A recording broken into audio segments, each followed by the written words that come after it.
बाप सेठ के संयोजक जिला संयोजक भाई बलवीर सिंह गौतम जी, कस्ता विधानसभा के पूर्व प्रत्याशी श्रीमती पूर्व मंडल प्रभारी भाई सफी पाल जी, विधानसभा प्रभारी आदरणीय रूप नारायण पाल जी, विधानसभा के कोषाध्यक्ष महेंद्र बंसी जी और विधानसभा के सचिव भाई मुंशी गांधी जी, विधानसभा प्रभारी भाई जेपी आजाद जी, राम रतन अग्रवाल, पवन कुमार वर्मा जी, सत्य कुमार वर्मा जी, रतुलाल साहू जी, रन्ने राठौर बतौली जी, राम गुलाम भार्गव जी, पाल जी, माननीय आवास तिवारी जी और हमारे बहुत ही सम्मानित साथी पूरी 29 लोकसभा दोबारा में राज्य लेकर के आदरणीय प्रत्याशी जी का साथ दे रहे माननीय ओम वर्मा जी, दिनेश पाल जी, आदरणीय संतोष दीक्षित जी, माननीय रामू अवस्थी एडवोकेट जी, माननीय राजू भार्गव जी, माननीय किया है तो आप सब मुझे आशीर्वाद दीजिए और ऐसा आशीर्वाद दीजिए, ऐसा आशीर्वाद दीजिए कि आप लोग तो वोट दीजिए, सपोर्ट करिए, आप उसके साथ साथ जहां भी आपके रिश्तेदार हों, जहां आपके जानने वाले हों, जहां आपके मित्र हों, वहां आप लोग फोन करके और उनसे निवेदन करिए कि मेरा भाई चुनाव लड़ रहा है, मेरा बेटा चुनाव लड़ रहा है, इस वक्त चुनाव जिताने का काम करिए।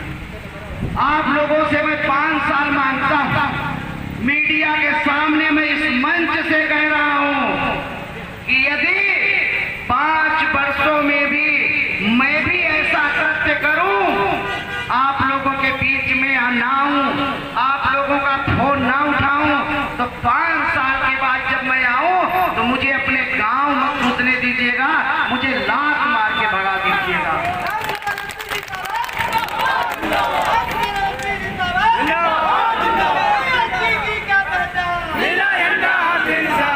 मैं आप सबके बीच में कहना चाहता हूं कि आप सबको मोहम्मदी नहीं भागना पड़ेगा मुझे मिलने के लिए।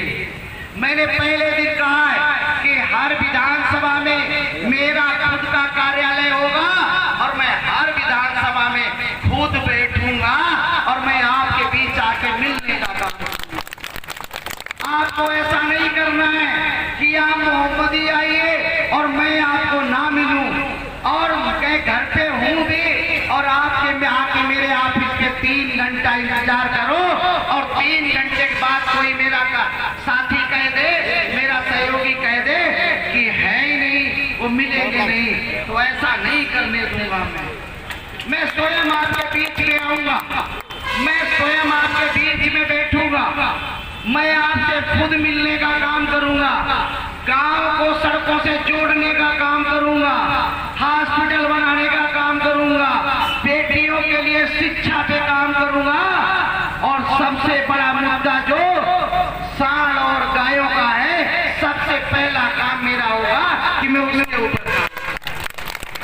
आज आप सब पूरे दिन काम करते हो और पूरे दिन काम करने के बाद जब घर पहुंचते हो, खाना खाते हो, खाना खाने के बाद घर में पत्नी से कहते हो कि लाठी लाओ और टार्च लाओ, हम जरा सांड भगा के आए। क्या यही जीवन रह गया है? इस सब से सुधार कराने का काम आपका बेटा करेगा, आपका भाई करेगा। आप सबसे मेरा अनुरोध है, आप सब सुबह से बैठे हो, धूप में हमारे भाई खड़े हैं, दूर दूर तक लोग दिखाई दे रहे हैं। मैं आप सबके चरणों में प्रणाम निवेदित करता हूं और आप सबसे मैं निवेदन करना चाहता हूं, आने वाले लोकसभा के चुनाव में कस्ता विधानसभा सहित जो 5 विधानसभा हैं, मोहम्मदी, कस्ता, धोरहरा, हरगांव, महोली, इन 5 विधानसभा में आप सबके रिश्तेदार होंगे, जानने वाले होंगे। आप लोग उनके घर जाइए, आप लोग उनको फोन करिए, आप लोग उनसे मिलने का काम करिए और सीधा वोट नहीं मांगिएगा, पहले उनका हाल चाल पूछिएगा और फिर उनसे निवेदन करिएगा और स्वयं कह दीजिएगा कि मैं स्वयं चुनाव लड़ रहा हूं, मेरा भाई प्रत्याशी है, इसका मतलब मैं प्रत्याशी हूं, आप सब वोट देने का काम कीजिए। लगता है इस चुनाव के माहौल में, भाग दौड़ में हो सकता है कोई भाई फोन करे, मेरा इस समय फोन ना उठ पाए। मैं ये 2 से 2,500 फोन पूरे दिन में 3 नंबरों पे आते हैं। मैं सभी से बात करने का काम करता हूँ, लेकिन किसी का अगर 1-2 व्यक्ति का छूट जाए, मैं अभी यहाँ बोल रहा हूँ, शायद फोन पे बहुत से लोग फोन करेंगे, मैं गाड़ी में बैठते उनसे बात करने का काम करता हूँ। यदि किसी का फोन छूट जाए तो आप सबसे हाथ जोड़ के निवेदन है, नाराज नहीं होइएगा। चुनाव के बाद आपको इसकी शिकायत नहीं मिलेगी, आपका भाई स्वयं आप सबसे बात करेगा। आप सबको लग जाना है अपने आप लोग तो मेरे साथ खड़े हैं, इसीलिए इतनी धूप में खड़े हैं। आपके साथ सर्व समाज के लोग लगे हैं। अब ये नहीं कहना है कि ये कोई जाति का चुनाव लड़ रहा है। मैं बीच में जनता के जब जाता हूँ तो मुझे सर्व समाज के लोग मिलते हैं और मुझे आशीर्वाद देते हैं, और जिस तरीके से मुझे गले लगा रहे हैं, मैं भी प्रफुल्लित हो जाता हूँ, गदगद हो जाता हूँ कि इतना अपार स्नेह और इतना अपार प्यार आप लोगों का मिल रहा है। मैं इस प्यार को और इस आशीर्वाद को पूरे 5 साल तक आप सबके बीच में रह के चुकाने का काम करूंगा। आदमी अपने नेता से क्या चाहता है, सांसद विधायक से क्या चाहता है? यदि मुझे कोई काम हो, मेरे घर में कोई सुख दुख हो, तो हमारा नेता मेरे घर आता है। यदि मेरा कोई काम हो तो हमारा फोन उठा के बात कर ले। 90% तो ऐसे लोग होते हैं कि जो सिर्फ अपने नेता का आशीर्वाद देने के लिए फोन करते हैं, हालचाल लेने के लिए फोन करते हैं। 10% ऐसे लोग होते हैं जो वास्तविकता उनको। देखिए, सबसे बड़ी प्राथमिकताएं हैं कि धौलारा विधानसभा में बाढ़ की समस्या, जिससे बाढ़ से पूरा धौलारा प्रभावित है।